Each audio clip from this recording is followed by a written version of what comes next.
Hey there, Pride fans. Welcome to another edition of the W Mason Coach Report right here on GoHofstra.com. Dan Savarino, Joe Mihalich, the head coach of the Hofstra Pride men's basketball team. 2 games down in the Carolinas. South Carolina against the College of Charleston, then at Elon, and 2 more victories. Now 6 straight for you guys, Coach. What's been rolling with this team? Probably the fact that we don't talk about those kinds of things. I mean, we really, sounds like a cliche, but we're really just looking at that one game. I really hadn't noticed it. I really mean that. I hadn't, because you just so, especially once you get into league play, you get so focused on that next game, and they've been on the road, so that makes you even more focused, because it's tough to win on the road. So, I think we've really done a great job of doing just that, staying focused, thinking about one game, how tough that one game can be, and how close it is to being a good team and an average team, how close it is to winning and not winning. Well, you mentioned just about one game, focusing on that one game and individual players.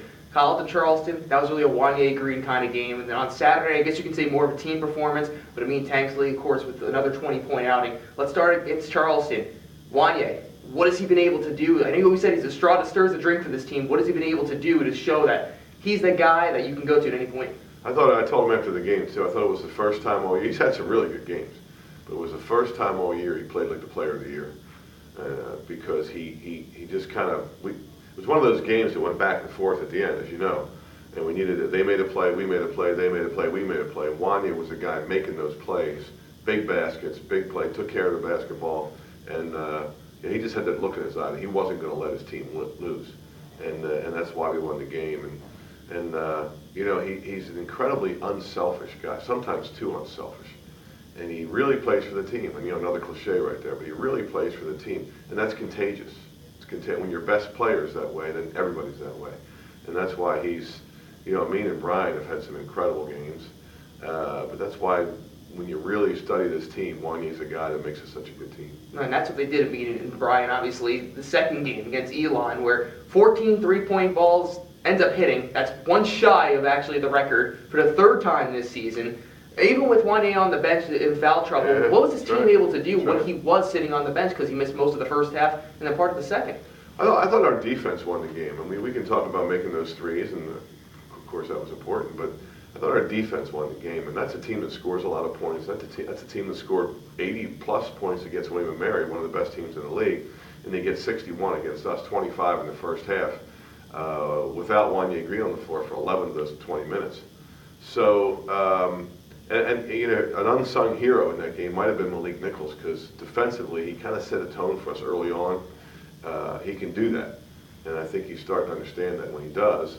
I think that he can help this team even more. Well, 7 road wins right now. You guys are the road warriors of the entire country, leading Division I basketball in wins on the road. I know you don't like talking about a lot of things with the team, but is that one thing that you do and put on the board and say, this is what we get going? We have things going here? Well, we're proud of that, and so it's something that's worth noting and talking about. But it's more, why are we a good road team? That's what I want our guys to understand. Not that we're just doing it. It's not luck. It's not dumb luck. We're a good road team because we're tough. I think we're tough. We're not always tough, because when we're not good. But I think that's the beauty of this team. They're understanding that. Is that one of our qualities, one of our trademarks, is that I think we're a bunch of tough guys. And when you're tough, you win on the road. You like being on the road. I mean, somebody just asked me about being on the road. I mean, that was a tough stretch. That was a hard road trip. I mean, we're at Charleston on a Thursday night. We get on the bus at 10 o'clock. We drive 5.5 hours. You were there. Mm-hmm. We get to the hotel 3:30 in the morning. We have one day to get ready for a really good team, and we were able to get them both. You don't do that unless you believe in yourself, unless you're tough. Well, 4-0 right now in the conference. That's first place. That's one thing I know you do talk about with the team a lot. What does it mean to be in first place at this point? Well, that's what you play for. Everybody's trying to be the best team in the league. There's 10 teams trying to be the best team in the league. That's why you do this. And if you're not doing this, you're doing the wrong thing. But, that's what we're trying to do. And there's a lot of teams trying to do that. I mean, we're playing Northeastern tomorrow, and he's telling his team they're a game ahead of us. But if we take care of business, then we'll be first place.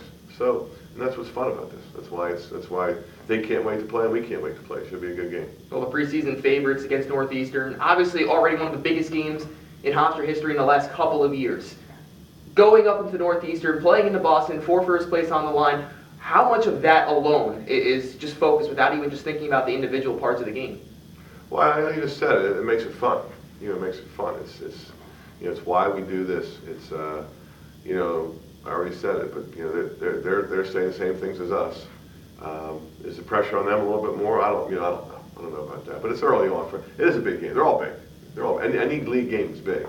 But we've just I told our guys, stay humble and hungry because the difference between being a good team and an average team is really, really small.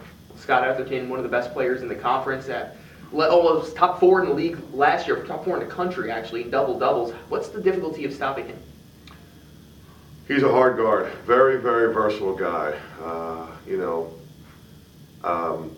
If he gets the ball around the basket, he's going to score. Doesn't matter who's guarding him. He just has a way of doing it. He uses his length, or his smarts, or his quickness, whatever. Great hands, but really, really good around the basket. And he's become better facing up and dribble driving and things like that. He's a hard guy to guard and a very good player. And somebody texted me yesterday morning and said, I was just wondering how you would stop Scott Etherton, and I texted him back and said, well, we have no idea. So if you have any ideas, let us know.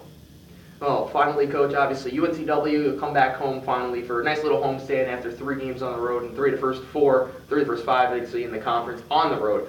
But finally, how do you get a victory this upcoming Wednesday and stay in first? Well, we talked about Etherton, how to stop him, but the rest of the team, it's not a one-man show. They're a hard team to guard. You really got to play them all honest. Hopefully our big guys can do a good job against Etherton. Hopefully Musa and Rock can find a way to neutralize him a little bit. But then those other guys are good too. I mean, they won't get much help because you can't leave Walker, and you can't leave Ford, you can't. They're a very good team, and so we'll just see if we can't find a way to do that. And then they guard you too. So I guess what I'm trying to say is 2 things I'm worried about: offense and defense. Well, 4th road game in 5 CAA games so far this season. Then they'll come back to UNCW upcoming Saturday at 2 o'clock. Wednesday night, that's up against Northeastern. 7 o'clock start. Catch all the action on the Hofstra Pride Sports Network. He's Joe Mihalich. I'm Dan Savarino. Catch you next week, Pride fans.